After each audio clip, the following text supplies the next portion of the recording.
Disclaimer: the views expressed on this episode of Perspective Platoon with Prateek are solely the opinions of the host and the guest. The content of the conversation is not reflective of the institutions or establishments mentioned therein. Take all these opinions with a pinch of salt and a dash of lime if needed. Namaskara, good morning, good afternoon, or good evening, whenever you're watching or listening, and welcome to this episode of Perspective Platoon with Prateek. My guest this week is Akash Patel. Akash and I were actually introduced to each other through being a part of campus activities at the University of Central Oklahoma, and I've actually also taken part in one of the programs that he himself runs, which we talk about in this episode. Speaking of which, we cover a wide range of topics associated with his journey to where he is today. And this man drops a lot of nuggets of wisdom in this episode. And I hope that you take them all away with you as you watch or listen to this episode. So without further ado, I present to you Akash Patel on this episode of Perspective Platoon with Prateek.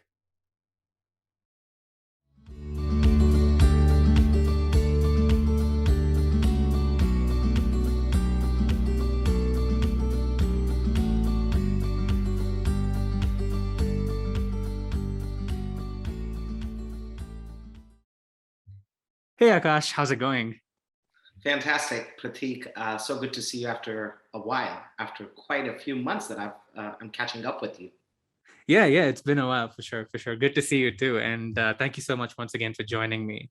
Before we get started, if you could introduce yourself to everybody who's listening and watching, anything and everything you're willing to share, any likes, dislikes, future aspirations, the whole spiel.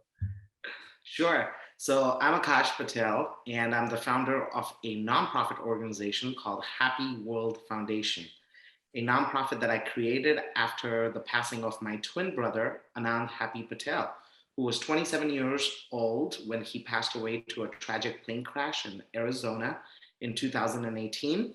And after his passing, I realized that I had to turn my grief into service. So I created this nonprofit, which I hope to talk more about during our conversation today. But in short, the idea of the nonprofit is to connect children from all across the United States and countries all over the globe with people from over 150 countries for cross-cultural dialogue. Because ultimately, these calls, these video calls that we help facilitate in the classrooms, are fostering a happy, tolerant, and a peaceful world free of bigotry and prejudice. So that's what's my life's calling or my passion, to connect children with people all over the globe. And I also am passionate about foreign languages. I'm a Spanish teacher with the Dallas Independent School District, where I teach seventh and eighth graders Spanish for high school credit. I am not a native Spanish speaker. Spanish is one of the languages, one of the six languages I speak that I picked up during my travels to over 50 countries and my stays and my internships and volunteering in other countries. This year might be my last year in the public schools as a teacher, because I finally, as you may know already, that I got a green card because I've lived in this country as an immigrant since 2009 when I came to the United States. It's been 11 years now that I've lived in this country, and I finally applied for an Einstein green card through the EB-1A process, and it was processed. So I'm really hoping to step into nonprofit management, into international relations, into other spheres of work for my passion, which is ultimately global citizenship and cross-cultural understanding and citizen-to-citizen diplomacy. So that's a little bit in short about me, Prateek.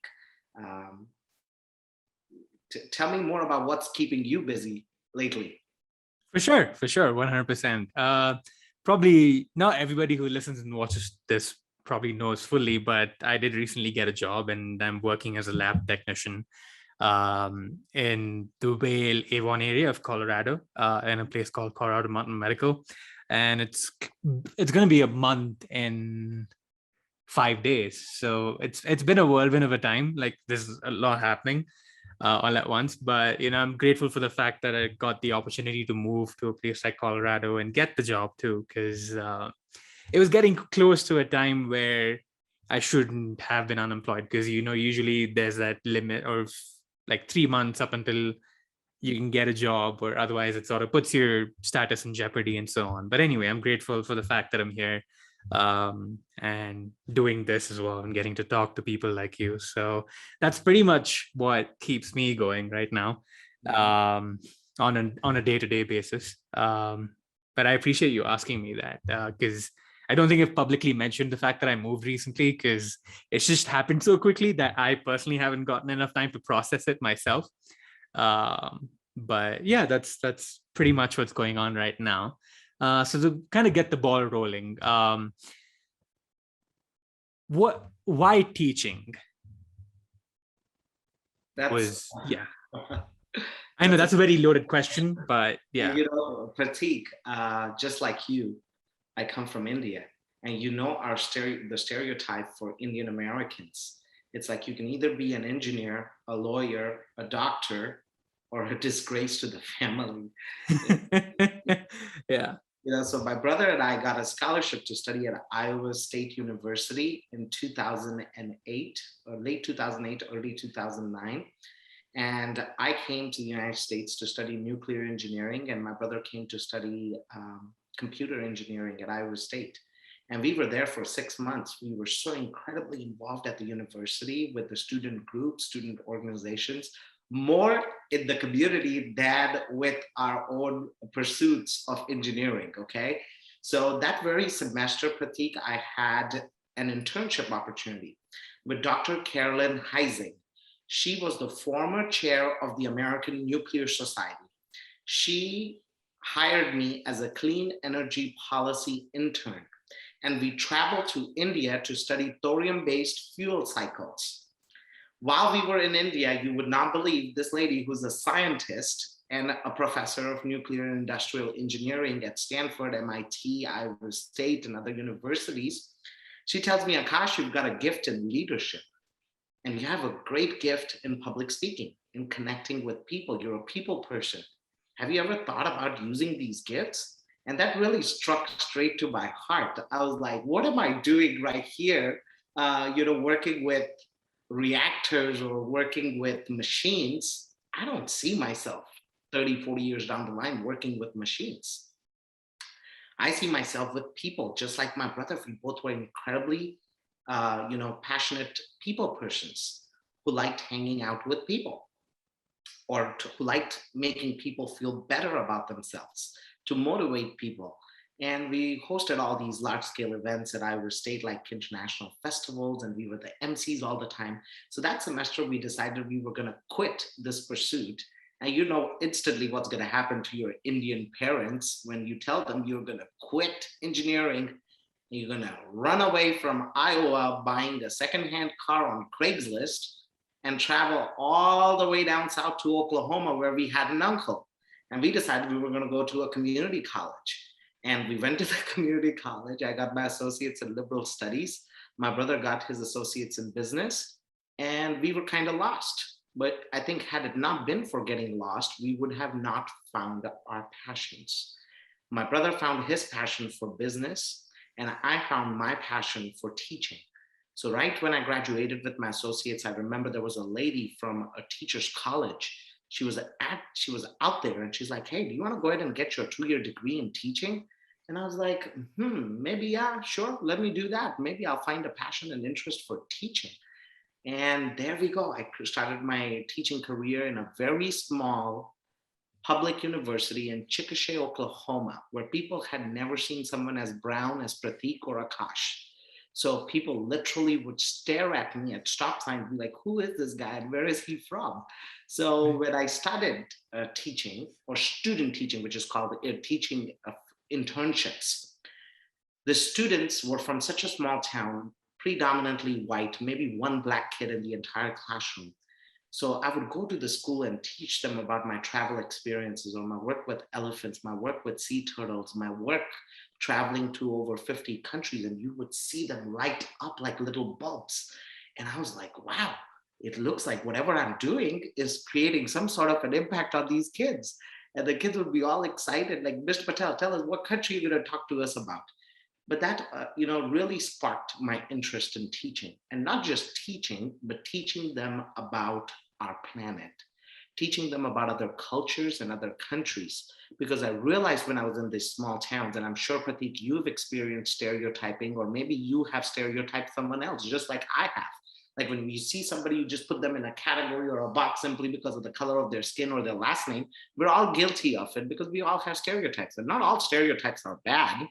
Some stereotypes are good, some stereotypes not so good. Like somebody, when an adult would ask me, hey, can you see elephants in the streets in India? And I would often want to joke and tell them, yeah, you sure can. Depends on how much you've been drinking. So, of course, I wouldn't tell them that. But does that give you some sort of an idea of like how stereotypes could really be poor? And we can, through dialogue, through what I'm engaging in with you right now, which is a conversation, help dispel stereotypes. And that's where the movement for the nonprofit that I created was born. I realized that I had a greater purpose than teaching kids. The greater purpose was helping children dispel stereotypes at a young age so that when they grow up, they would be global citizen Americans, not bigoted and prejudiced humans that look at everybody and differentiate or discriminate against them simply because of their religion or their color of their skin. So I started inviting, I was like, hey, Prateek, can you video call my classroom? Or hey, Juan from Colombia, can you video call my classroom for 20, 25 minutes from my Facebook? You don't believe it. I took Facebook and Instagram and I was like, let me invite 1,000 of my friends and we're going to invite them to video call my classroom. But little did I realize that that turned into a database. And today we have 1,200 volunteers from over 150 countries that children from any state in the United States can access for free. And I know, Prateek, you have participated in some of these video calls, playing mystery hangout, where children use a map and they ask you questions to solve the mystery of where you're from.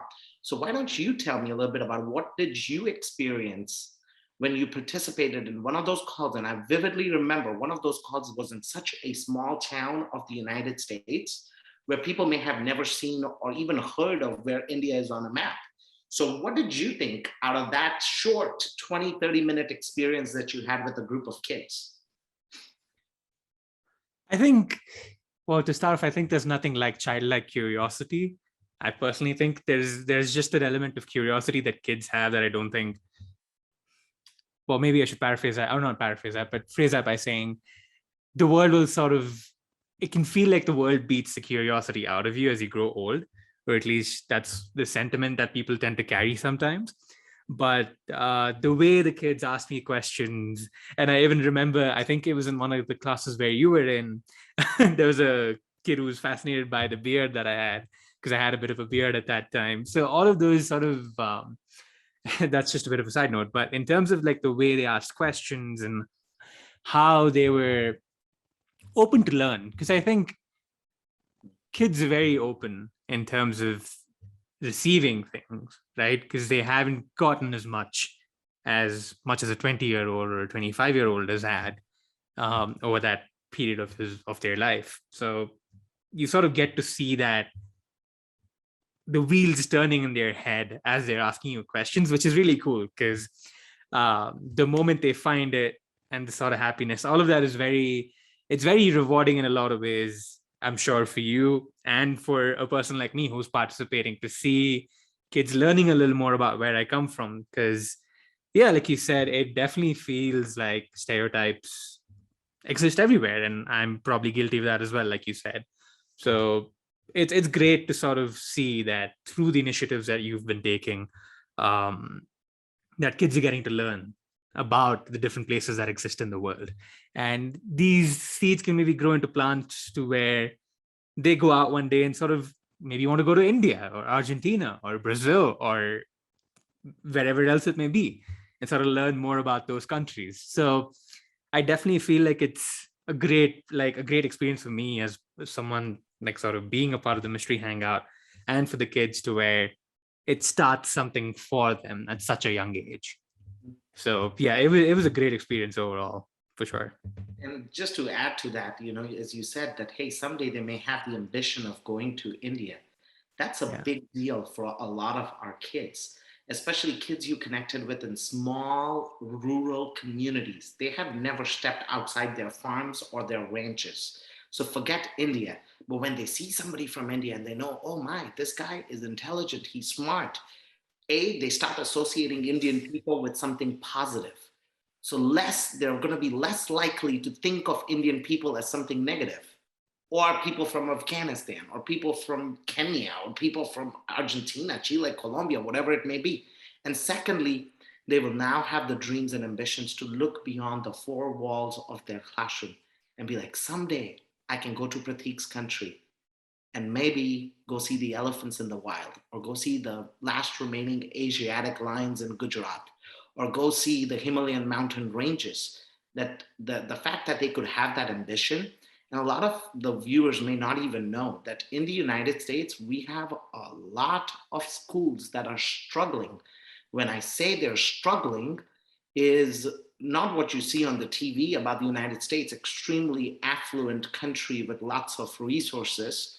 We have inner city schools where students don't have resources. Students are homeless. Students are staying with their grandparents because their families or their parents are incarcerated, or students who are in foster care. So we have all kinds of situations, such incredibly hard situations.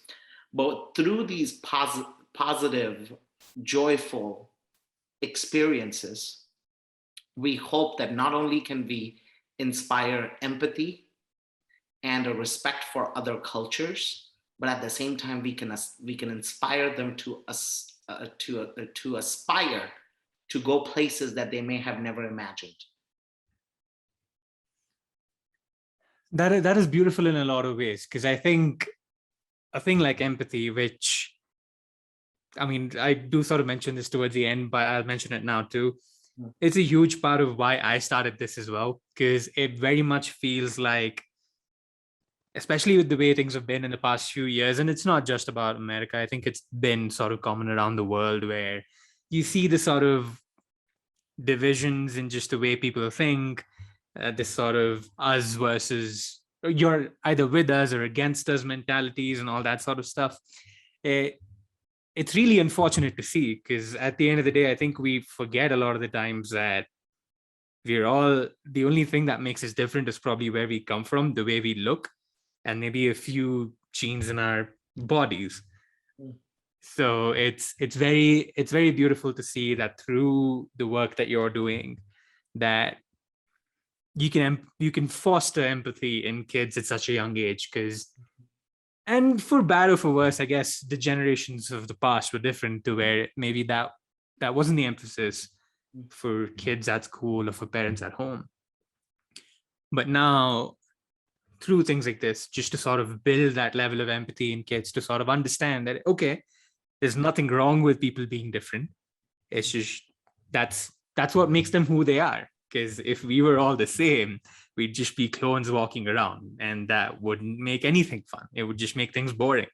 So definitely, like, empathy, and you saying that just really made me want to mention this again. But yeah, empathy can definitely go a long way in terms of influencing the kids of the future, because they are the future, to say the least. We're probably here for another 60 odd years, but after that, it's them who are going to look after this world. So that's very beautiful. To sort of take it forward, you said that was probably the birth, like, of like 2009-10 roughly, of your sort of work towards starting the nonprofit. But then you Oh, that would mentioned be that you started. closer. I'm sorry to interrupt you right there, Prateek. No, you're good. 2009 is when I left from Iowa and moved to Oklahoma to get an associate's degree. Got And it. 2011, 2012 is when I got my associate's degree. 2014 is when I graduated from my university with a bachelor's degree in education. And Mm, 2014 would be the point when really it sparked my interest in my life's calling, which I consider the teaching of global citizenship. and Hmm. empathy, as you alluded to. And to add to whatever you said about empathy, you want to know, why do we facilitate these video calls? Why do we want to connect children in Alaska or Puerto Rico or Texas with somebody like Prateek, or somebody from Ghana, or somebody from Germany? Because you want children to be grateful for what they have in this country.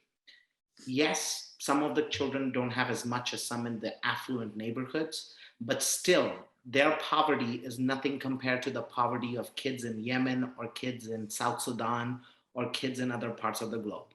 So, A, they can be grateful for what they have, and they can see that whatever they have as a privilege, they can share it with people in other places and other countries, and use that privilege to impact change, to better the lives of people around the globe.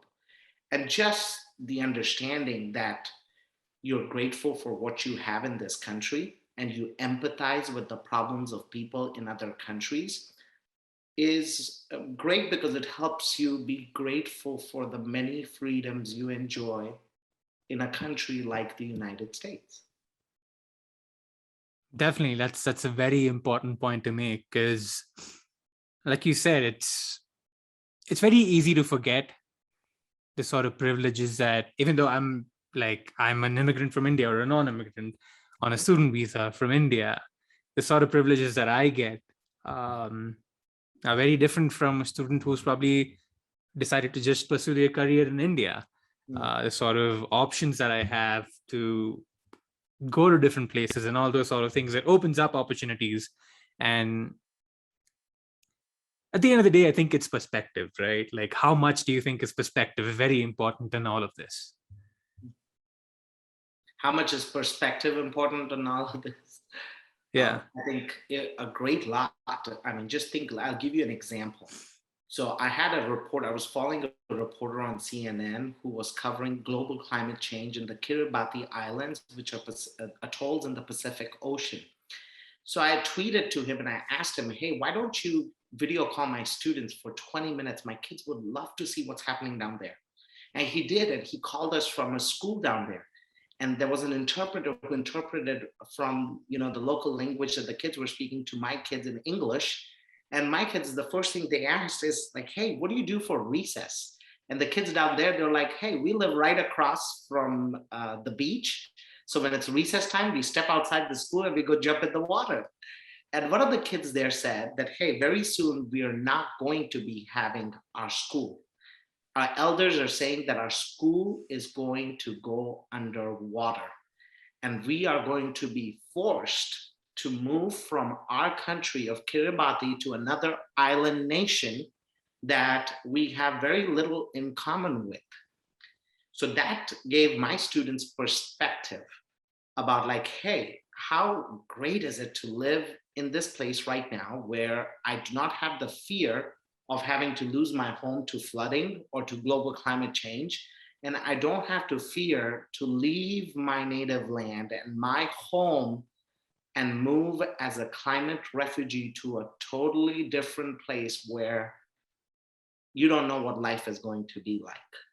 So the next morning, I had my scholars. Back then, I used to teach fourth graders, young kids. These kids, they drew in their reflection that, hey, Mr. Patel, I don't think I have much, but I think I could share my bed with one of those kids in the Kiribati Islands, because I don't have much, but I think I could share my bed. Now, hey, that just shows powerful empathy in action. So when kids get that kind of powerful perspective, a lot of times that it transpires, and that empathy really inspires them to action civics, to get up and be like, hey, what do you think I could do? Maybe I don't have a lot of money, but what if I opened my house up and I could let one of the kids, even though I sleep on this tiny bed, but I think I could share my bed with one of the kids from that island. That is powerful to me, even though maybe that kid will never come up to his house. But just the idea that the person said that is powerful empathy in action for me, for some of the poorest. And that brings me to a lesson that I have learned from kids the teachings in schools with incredible poverty, that you don't have to be rich to make a difference in someone's life, that we can all give. In fact, some of the poorest are some of the best givers. And, I'll give you another example to wrap up this segment of our conversation. I had students converse and have a conversation on video with the CEO of Community Recycling, an organization that recycles stuff in the United States and sends it to 50 different countries. And my kids from the inner cities, the first question they ask, man, you do some really cool work. What can we do to help you? And the guy's like, I'm just going to send you a box with shipping paid for. Throw in some of your gently used clothes and shoes and ship it back to me. A month later, the guy calls us from his office in DC and he's like, hey, Bella, look at your shoes. I'm sending them to the kids in Sudan. Or, hey, Alexis, look at your shirt. It's going to kids in the Philippines. So for the first time, kids who were extremely poor or considered themselves to be poor in the United States in Oklahoma City, they had realized that they didn't have to be rich to make a difference in someone's life thousands of miles away. Wow, that is really beautiful. And it's, I guess it's a saying, or maybe it's not. It's something maybe I've just heard from somewhere, but they do say that the poor usually don't feel the burdens of, oh, I need to give something to someone, because they feel like they don't have much to give, but that they can still give from what they have. Whereas a lot of the times people who are a little more affluent have to think twice before they give something to someone. So yeah, that and especially that coming from kids is very powerful, like you said. And to sort of hop on that or ponder on that point a little more, what do you think we as adults can learn from kids? Wow. Hey, one of the greatest things I've learned, being with kids is, life is just too short. When I see these kids just having a great day without any worry about what tomorrow's going to bring, without any concerns about, hey, I don't, let's just have a good day today. So for me, it's that joy that these kids, they exude through their living every single day is powerful. And also through these experiences. As I shared with you, just the two experiences of the kids in Kiribati and the kids giving back to children in other countries, we as adults can learn how to give. We as adults can learn how to be empathetic. We as adults can learn how to be kind. And I know there are many instances when kids are not at their best behavior. I was a kid once and I remember how bad of a kid I was, or how bad of kids my brother and I were. So, but in all of that, kids just remind you of innocence. And, we hope we can all strive to be back again as kids. The older we become, we tend to be more greedy and we tend to go after more of the materialistic pursuits in life. Kids have none of those worries. They're all about having a great time with their peers. They're all about having a good day without any worry of what future beholds. So I think that's one important lesson we can draw from kids: to live life like there's no tomorrow, to live without worries, and to live in the moment. Because a lot of people forget to live in the moment. And that's I think the root cause of anxiety, or root cause of, or any other emotions that humans are engulfed with, because they're constantly thinking about the past or thinking about the future, when truly we could be cherishing the moment, the present. Very true. Very true. I'm a big believer in sort of the fact that learning never ends. Mhm. So for you being a teacher, how important is that to sort of also instill that sentiment in kids? I'll give you a funny example, okay? So there Yeah. was a time when I invited an author from Alaska, and she was going to come talk to the kids about the Iditarod. Okay, the Iditarod is an event where sled dogs race in Alaska. I had never heard of the word Iditarod because Akash is an immigrant from India.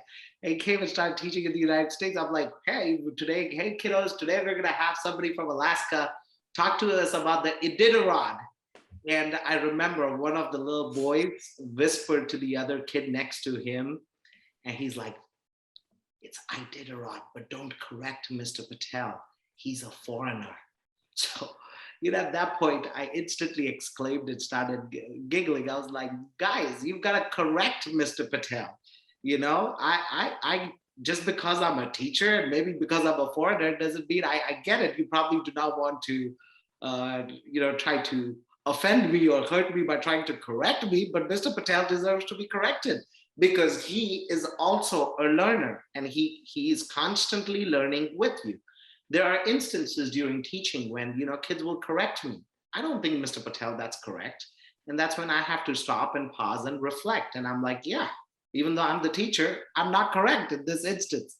So there are many reminders when students and kids will tell you that, hey, that was not right, or I think this is how that works, or this is how you should solve that problem. And you just have to be humble enough to remember that you're always a lifelong learner.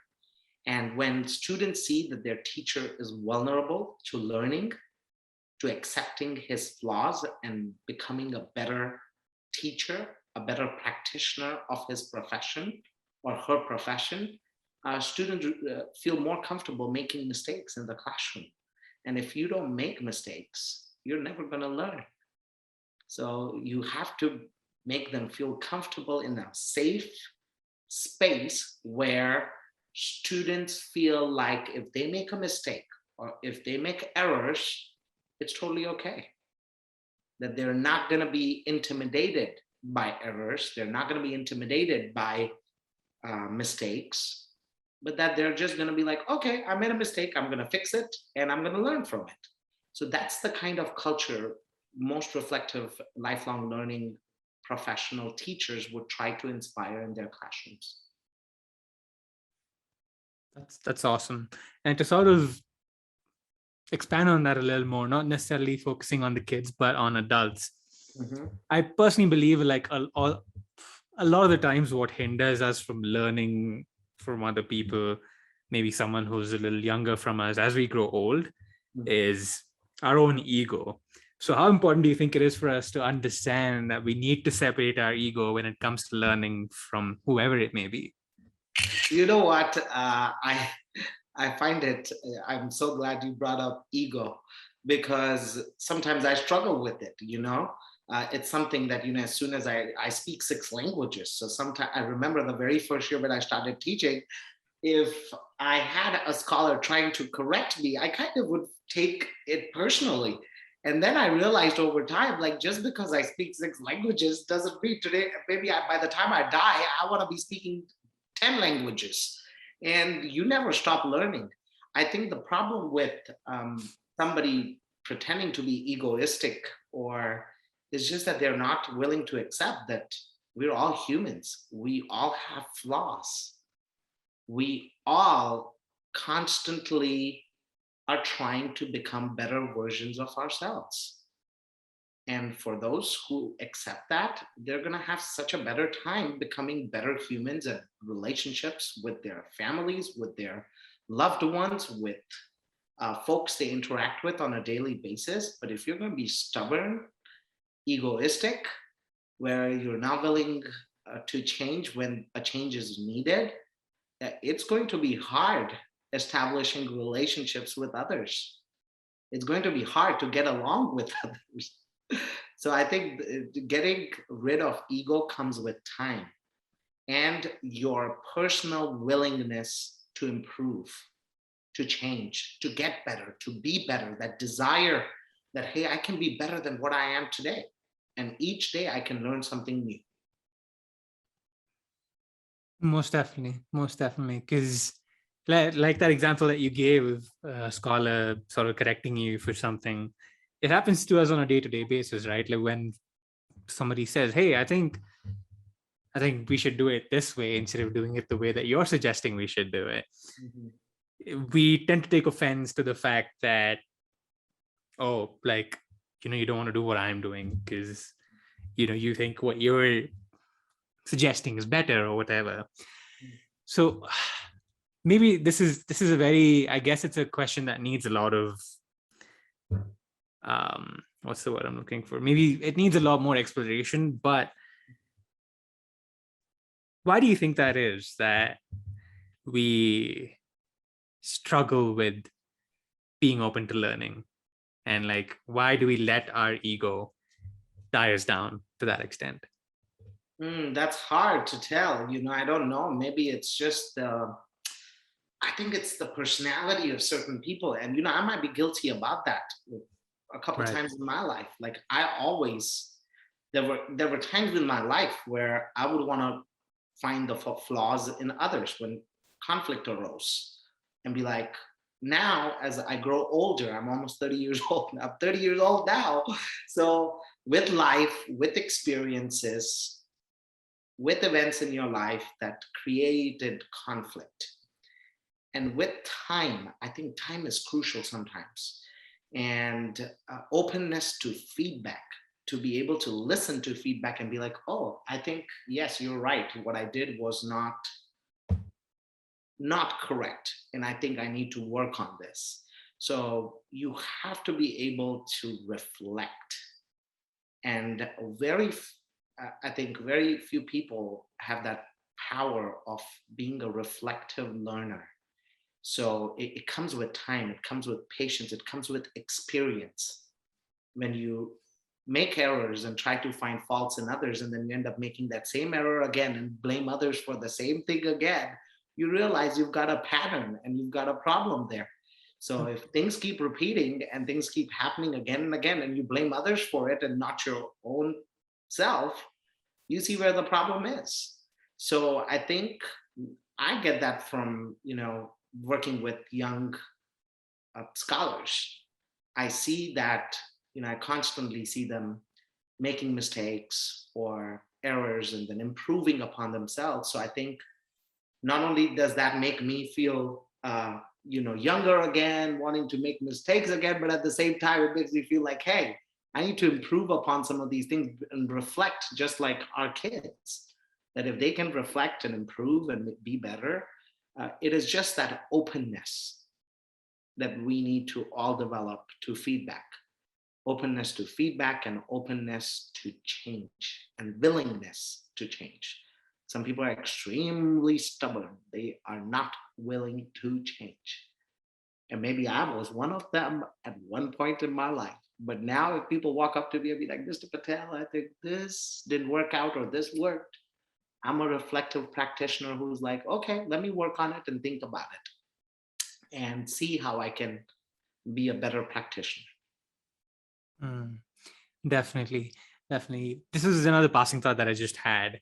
But do you think it's also the burden of responsibility to not be wrong? I know that's a very, I guess it's a rhetorical question in some sense, but the reason I ask that is because a lot of the times as adults, when you reach a certain point in your life, and I mean, I'm just 23 years old, I haven't lived life long enough, but from what I've seen, it definitely feels like uh, people in like young adults might possibly feel the need to not bog down and sort of stand or stay strong Mm. to where they are. So do you think that it's a burden of responsibility that also plays a huge role in that? Yes, because if you have harbor that um, thought in your mind that I'm always correct, Hmm. it shows that you're not open or willing to change or willing to learn. And for Right. me, even though I'm a Spanish teacher, I know I'm not a native Spanish speaker who was born speaking Spanish.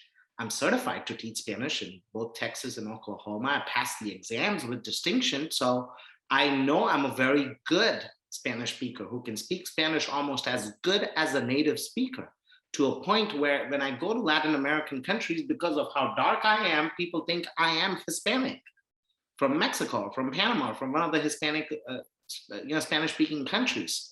But in class, sometimes I have native Spanish-speaking students. Like this year, I have students from Uruguay, from Spain, from Dominican Republic. So when I'm speaking, and sometimes I'm like, maybe I don't know what that word is. So I tell the kids, guys, I'm learning with you guys too. Maybe you can teach me this word. Why don't you teach Mr. Patel this word because he doesn't have it still in his vocabulary? Or how about we all look it up together so Mr. Patel can learn it too with you guys? So there are many of those times when I have started being vulnerable and being telling the kids that, hey, if they ask me a question that I don't have an answer to, I don't tell them, oh, I think I know it and I'm just going to let you know later. I'll be like, I don't know the answer to this, but let me do some research and get back to you. Or let's do the research together and we'll find the answer to it. That shows that your teacher is human. And part of being human is your ability to make mistakes and to learn from them, or to accept that you're not perfect and you're always striving for that perfection or striving to being better. Right, for sure, 100%. That's you put it very succinctly, and that's a great way to sort of just encapsulate that thought, because it is that openness of the mind and that willingness to learn that at the end of the day, irrespective of how old we are, keeps us young to a certain extent, which you also alluded to earlier. But sort of maybe transitioning to speak a little more about the Happy World Foundation and such. You mentioned something really very interesting at the start that I feel like we as humans don't necessarily think about as much, or maybe we do, but we don't necessarily ponder on it enough. You said something about being lost and needing to be lost to be able to find yourself. Mhm. How important it is for us, how important do you think it is for us to realize? Because a lot of the times, and I've probably been guilty of this myself, a lot of the times when we feel lost, we feel like we're losers. We feel like we're not getting anywhere in life. We feel like, everybody around us is succeeding. Everybody around us is, like doing this or doing that. Whereas look at me, I'm nowhere. Like that, that in itself can sort of, I think that that sort of thought process can, I think, lead to you digging your own hole. Mhm. So how important do you think it is for us to understand that even if you're lost, it's okay? It's a part of you finding who you want to become as a human on this planet. Prateek, I at this point am not afraid of losing anything. I could lose the roof over my house, and I know I have the strength to build a house again. I could lose, because the reason why I say that is because I've lost something so precious to myself, to my family, which is a part of me that I was born with, which is my twin brother. He was 26 years old when he died. So his passing left such a great void in my life that I think will never be filled. And the grief will never go away. Grief just gets better with time. But the fact that I've been able to cope with my brother's passing and been able to turn that into a legacy of giving, to turn that into something far more powerful and meaningful in his memory, just has taught me the lesson that don't be afraid to fail. If you fail or lose in life, you can pick yourself back again very soon and start building the very same things that you lost, as long as you have that grit, that determination, that unflagging will, and the strength. And I feel like my brother's passing was the pivotal moment in my life. I was so broken, so not able to even do the most basic things that humans do. But I knew I couldn't be in that state of mind because it would kill me from inside. And I knew my brother would not want that for me or my family. He lived a full life in his 26 years, and he would want me to be smiling, to be making a difference, and honoring him and celebrating his life through the work we do at the nonprofit. And getting lost is so crucial. A lot of us Indian Americans don't realize it because we were born with the mindset that when you grow up, you're going to be that engineer or doctor or lawyer or dentist or one of those stereotypical professions. So the peer pressure is so much that, hey, let's say that Akash chose a career in arts, everybody's going to frown upon him and look down upon him simply because he chose a career in arts. So it just makes me want to, tell your viewers back again about, hey, like if you think you're failing in life or losing in life, think about the battles that people who are in far worse situations going through at the moment, and be grateful and know that you could be in a far horrible position than where you are at right now. That is very powerful. And it's very powerful for us to sort of have that mentality, because at the end of the day, you can only pick yourself up, right? Because even if anybody around you, I guess pacify is not the right word, but if anybody around you tells you, like, hey, it's going to be okay, you'll figure this out. As long as you don't flip that mental switch, unfortunately, you're not going to make that next step. And that's something that even though and I'm grateful for this, but I haven't had like a drastic experience, but even in the smallest of experiences that I've had, I've sort of understood that at the end of the day, I have to pick myself up, because not everybody can, or not everybody's going to be around me at a certain point in time where, they can come and pick me up. So, you have to do the weightlifting yourself sometimes. But to sort of speak a little bit more about the foundation, have you felt those moments in your time since you've started the foundation where something didn't go through, or like a project that you were working on didn't necessarily reach your expectations? Um, did you feel like you were taking a step back? And if so, how did you help yourself realize that, okay, maybe if I'm taking these 2 steps back, that's probably going to help me take 3 steps forward? Mm-hmm.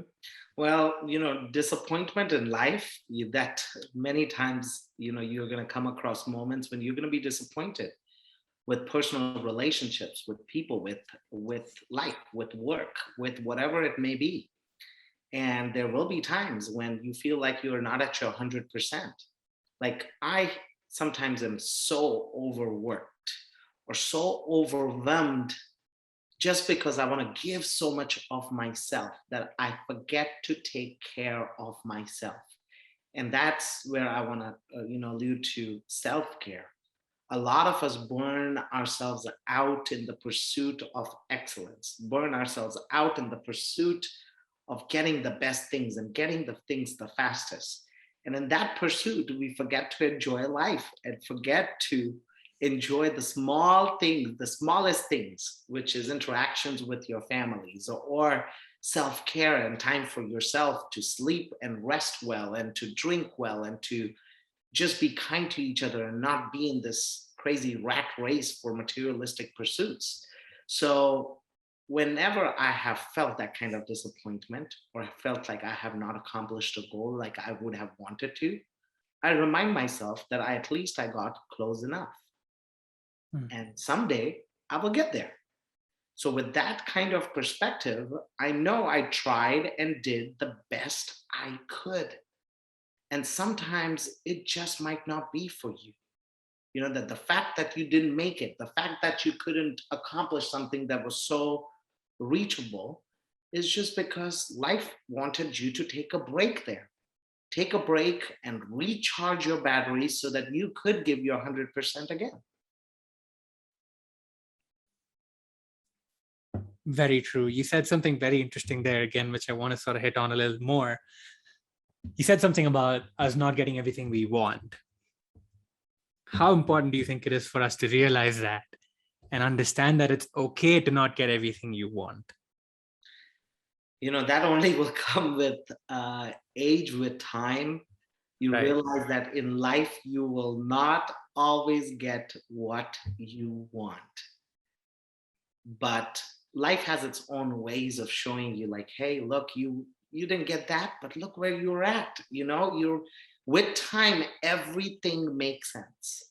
Like, why didn't I get that in 2015?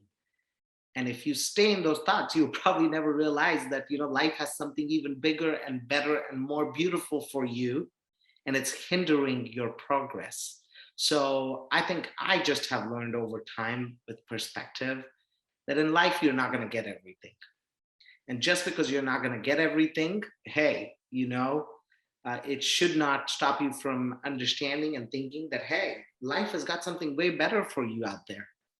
So if you stay with that mindset, you're not going to be disappointed. You're not going to be depressed. You're not going to be sad that, hey, why didn't I get this? And why did I spend 10 days or a month or few months or weeks or years thinking about why did this happen to me? I could have done that with my brother's passing. I could have wept and wept and wept and stayed in grief and sorrow for months on end, and I would be stagnant.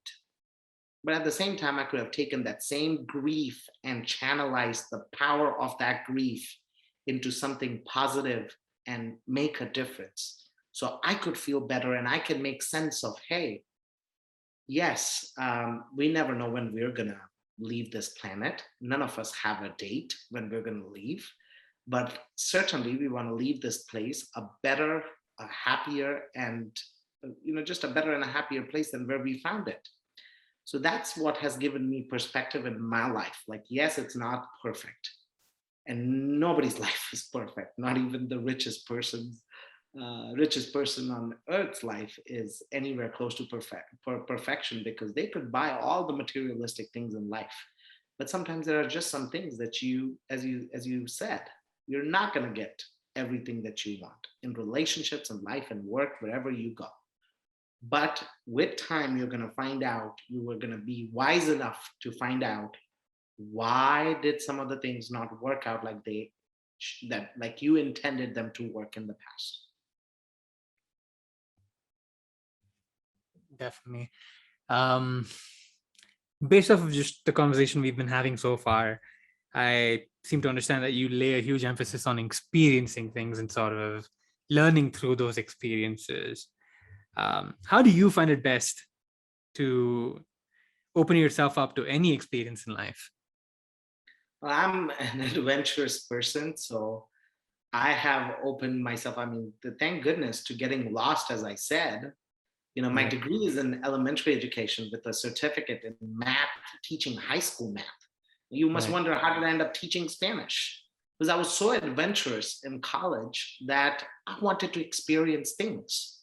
And I Hmm. want to remind you of a story from there that, hey, I was your age or maybe a year younger than you. And during spring break, all these people, or sorry, during Christmas break, all the people wanted to go out to somewhere cool. You know how the college students are, like, in spring break and any of the breaks in college, they want to go to South Padre Islands, they want to go to Cancun, Mexico, they want to go Miami or some cool place. But I was that different guy who always was like, hey, how am I going to make a difference? I want to do something different than what my twin and all my friends are doing.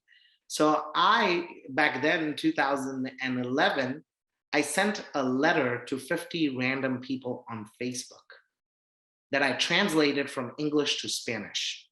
And I told my friends, I'm going to go find a job in the Caribbean or in Central America. And all my friends laughed because I had Hispanic friends back then too. They're like, Akash, you don't speak a word of Spanish. How are you going to get a job? So I told them, hey, look, here's the letter that I'm going to send to 50 random people that look like professionals on Facebook. And somebody's going to end up reading it and say that I'm going to offer you an internship. Out of 50 random people, nobody responded except for one person, the chief of staff of the First Lady of the Dominican Republic. And he responds and sends me a message. Mr. Patel, do you realize the message that you sent me is grammatically incorrect? So I respond back with a J-A-J-A-J-A, which in Spanish is ha ha ha ha ha ha. And I said, of course, I know it's grammatically incorrect because I use Google Translate. So the guy starts laughing and he's like, hey, I love your energy. And I would love for you to come to my country and work with the First Lady's social projects and teach kids around our country about your work with elephants and your work and your culture, your Indian culture. Come and share it with us. We'll give you a full-time interpreter for a month. So I go there, I never met the first lady.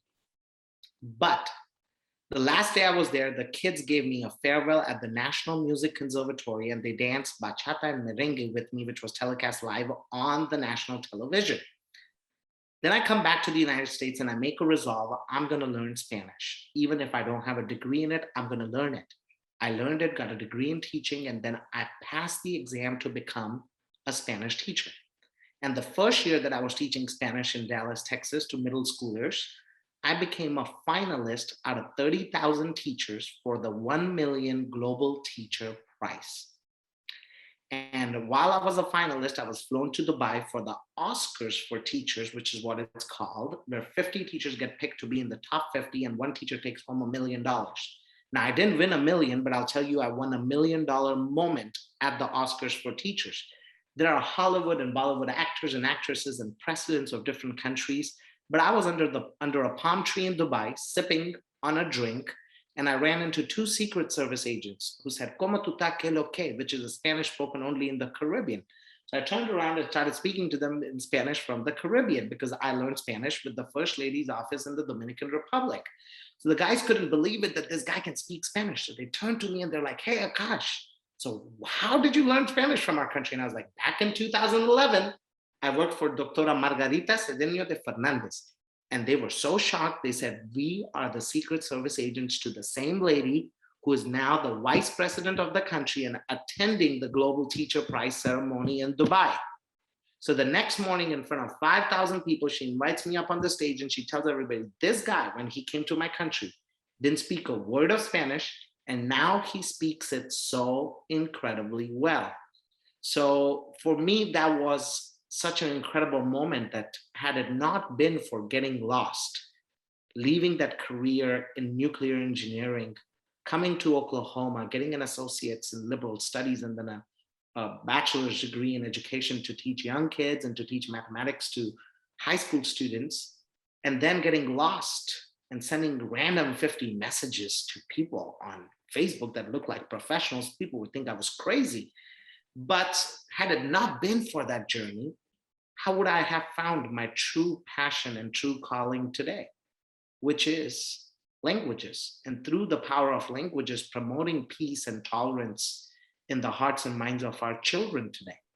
So that's in short, my little journey of getting lost, of failing, of losing people close to you, but having the courage to get back up, to learn, and to make a difference in the lives of others. Very true. And that's very beautiful. Everything you just said there, it makes you realize that the best things can happen to you when you don't see them coming. Mhm. And I'm sure you've had that experience, like you just mentioned. I'm sure you didn't expect the vice president at that time to call you up on stage and sort of give you that moment. So it's very fascinating to see how, life just takes people on a journey. And to sort of tail towards the latter stages of the podcast, I wanted to ask you a couple more questions. The first one being, how important do you think it is for us to understand that every day we live, we are laying a foundation of some sort? I will expand on that question a little more using your own example. You said that you you sort of reached out to the chief of staff of the then First Lady, and you learned Spanish, and now you reach this point where you get to meet her, even though you didn't meet her at your first tenure. So to me, again, this is just my interpretation of it, and please correct me if I'm wrong. You laid that foundation there of getting somewhere. Now, did you know that you would get there? Maybe not. I'm not sure. That's for you to answer. But do you think how important do you think it is for us to realize that we're laying the foundation for things that we don't know, or that we probably don't expect to see? Or not, yeah, I guess, if that makes sense. Yeah, sure, Prateek. But at the same time, I feel like, sometimes the things you do, or sometimes the places that life takes you, had I ever imagined working for the First Lady? Oh, no. It's just that sometimes it's that living in the moment Mm, and losing yourself to find yourself, because life will find a way to find your true purpose and your calling and find you the opportunity as long as you're willing to seek them. And I was that one person that wanted to seek those opportunities, but never had the ambition when I was younger that I'm going to end up becoming a Spanish teacher. When I was younger, I would always think I'm going to become a pilot. Yes, there are some people that are going to have that ambition. They're going to keep working and building the blocks for it. But my life was certainly nowhere close to the building blocks. My parents mm, had a goal for my brother and I that both of us were going to become engineers. We built the blocks for it, but we started breaking them down because we were like, this is not for us. mm, This is not us. This is not who we are. And we just went with the flow. And I feel like life put everything into place. Even after how devastated I was after losing my brother, I found something. I knew God had a vision, something in my mind. And He's like, Akash, you're going to find a great calling, and here's your calling. And this is what I want you to do. And I created the nonprofit. And now, at first, we used to serve kids in just one state, in Oklahoma. Now we serve thousands of kids in all 50 states in the United States. Didn't have a clue that I would be doing that either when I was 10 years younger, if I was going to be doing this, mm. for the rest of my life. So sometimes I think, Prateek, it's just the way life works. You just got to live in the moment, give your best every single day, but don't burn yourself out giving your best. Take time for yourself. Go out and experience the things in life, and take care of yourself too, because at the same time, you just don't want to be burned out in the pursuit of happiness, because true happiness comes from living in the moment. Right. Definitely. Definitely. You've answered that beautifully. And for my last question before we transition into the word association game I was talking to you about off air, and this is maybe, I don't know if this is something you've thought about or are comfortable sharing, but what, and this is maybe too deep, but what would Akash Patel want Happy World Foundation to be while he's on his deathbed? Well, I just hope that somebody takes the leadership to continue doing the work that we do, which is connecting children. Hopefully, I had a vision back in the day that kids in all schools in Oklahoma are going to have the opportunity to experience the globe. 2 or 3 years later, thanks to the incredibly amazing amount of energy and time of our volunteers from all these countries who believe in the vision or who see the spark every time somebody participates in a video call with a classroom, we have expanded our services to all 50 states. Hopefully, by the time I die, we can get kids connecting with kids from all countries on this planet. So, I just hope somebody else, because now the next 10 years, I certainly want to spend my time and energy on mentoring other young people to fill my shoes, to become leaders, to take charge and lead things and move things. So that's my hope for the next 10 years. At the same time, the next 10 years, I hope to travel quite a bit, find myself and find my next calling and my passion to maybe someday run for public office, to become a politician, to become the next United States ambassador to some other country. So I have all these goals and ambitions that I'm going to pursue over the next few years as I start seeing the shift. As I said, this might be my last year in teaching because I finally have my green card and I want to pursue opportunities where I can impact far more children and far more communities and humans. Teaching is a noble profession. But if I could be in a profession where I can impact thousands of more students or thousands of more people and empower communities, why not leverage that opportunity to uplift communities around the globe while at the same time keeping in touch with scholars through my nonprofit, the Happy World Foundation? Beautiful. That is very beautiful. And you are such an inspiration. And I'm really thankful for the time that you've taken to just share everything. Um, but yeah, we're going to transition into the word association game. Um, it's called Bish Bash Bosh because it was just a sort of a brain fart that led into things just clicking in my head. So what that basically is that I will give you 5 words and you have to respond to each of those words in 3 different words or 3 different phrases. These 5 words are sort of the principle behind why I started this podcast and this journey, if you will. And I ask these same 5 words to every guest that comes on the podcast. So Give in me an example. I'm still a little lost here. So you're going to give yes, me 5 words. You are going to give me an example of what it should look like, right? yes, I will give you that example. So for example, if I was to say teaching, what are the 3 things that sort of call out to you when I say the word teaching? You would Mm. give me the first 3 things that sort of come to your mind that remind you of teaching, Mm-hmm. um, or be it life, something like that. So that's basically how that would work. So through this, it's sort of a way to just see how people respond to the same words and sort of Mm. understand that, even though we are different people in different ways, I've sort of noticed that people tend to respond to them in a very similar manner. Mm. So that's pretty much the genesis of this. So the first word is differences. What are the 3 things that are sort of calling out to you when I say the word differences? Mm. Diversity. Beautiful. Understanding. Mm, understanding is very deep. The next word is nuance. What are the 3 things sort of calling out to you when I say the word nuance? Mm. What comes to your mind when you say nuance? Gray Mm-hmm. is definitely one of them. I'd say another one is understanding because I think we lack the understand. Or let me rephrase that. I think we sometimes forget that nuance exists. So I think understanding is definitely another thing that sort of calls out to me. And the third thing that probably calls out to me would be life, because life is nuanced. It's not straightforward. There's a lot of gray in And pardon me everything that there with happens. my, multilingual self.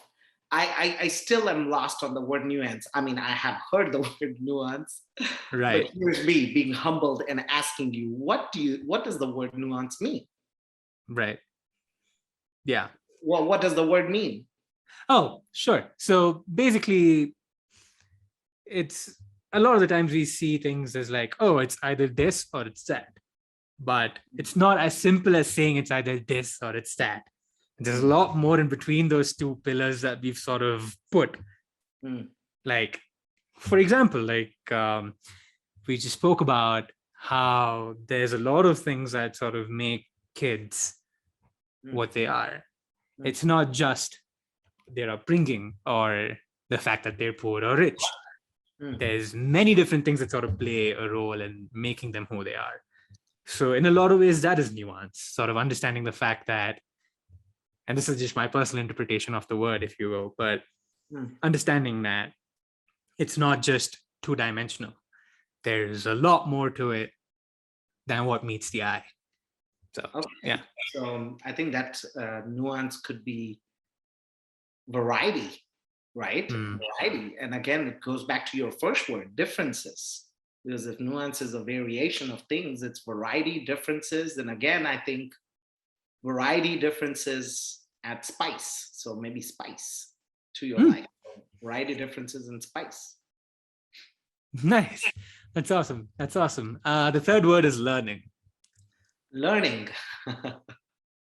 lifelong would Mm. be one word. Um, Never ending, which is Mm. another synonym for lifelong. Learning could also be associated to teaching. Mm. Definitely. Definitely. The fourth word for this segment is empathy. Hmm. Action.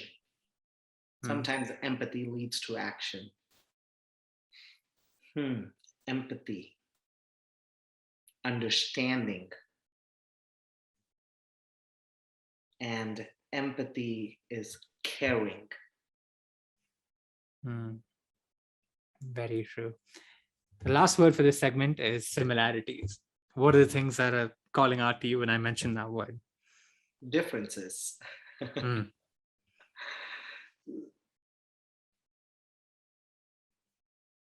Similarities. Alike. mm. Common. Definitely. That's a great way to close the segment off. Thank you so much for playing along on this segment of Bish Bash Bosh. Just a couple more questions before we're done. Well, the last one's not really a question, but the first one is, how do you relate to people? And this can be in any way that you understand the word relating in the context of relating to people. I think I relate to people. I'm quite an extrovert, so I just see people.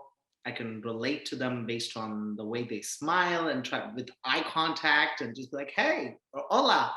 And for me, it's more of what I see on the outside and the warmth on the face or the warmth that I exude that makes somebody want to walk up to me and relate and start a conversation. Beautiful. And for the last question, which is not really a question, but it's more of a request. Now, through this episode, you've dropped a lot of these nuggets of like just profound thoughts. Mm. But if you could leave us, like leave the listeners and watchers and me with anything that you're willing to share, that's probably not something you've already mentioned. Or Sure. what I would that just be? hope that the listeners, if they think that someday they can give 20 minutes of their time to brighten a child's day, and they feel like they're just sitting around not doing anything, and they want to talk to a group of kids that just want to learn from you during your 20 minutes of your free time, speaking either English, Spanish, German, French, Chinese, or any language that you speak, we can connect you with a classroom for 20 minutes of your time that could open the planet and a planet of possibilities for a child somewhere who would thank you for a lifetime for changing his or her life that day with that one call. So if you would like to sign up as a volunteer, I'm going to just, give you the website, which is happyworldfoundation.us. So you can go to the website, sign up as a volunteer, or send us an email, or tweet us on Happy World Inc., or follow us on Instagram and send us a DM. And I will make sure to link to all of those in the description of the audio and the video version of this podcast. But thank you so much, Akash, for taking the time to do this. Time has honestly flown by. It's been probably closer to like an hour and 10-15 minutes already. But you've shared a lot with everybody who's listening and watching today. And I'm really thankful for everything that you're doing to make a difference in this world. So thank you. Thank you from the bottom of my heart. And I hope maybe we can have another conversation about something else down the road that can feature on the podcast. But thank you so much once again, Akash. I really Likewise, my appreciate it. friend Prateek, I so appreciate this time of reflection and learning with you today. And I wish you the very best with your pursuits and your endeavors. Thank you. Thank you. Thank you so much. And for everybody who's listening and watching, thank you so much for joining us. We'll see you guys next time. Thank you for watching this episode of Perspective Platoon with Prateek featuring Akash Patel. Make sure to check the description box below for other sources of information and content that we've talked about today. Make sure to also mention some things in the comment section below that you found interesting, intriguing, or relatable about this conversation. Make sure to also like this video, share it around, and subscribe to the channel and hit the bell icon to never miss another episode. And thank you so much once again for being a part of this platoon of perspectives and joining in on every conversation. Until next time, stay safe, take care, and don't forget to keep your mind open to different perspectives, because you never know, random relatability might just be around the corner.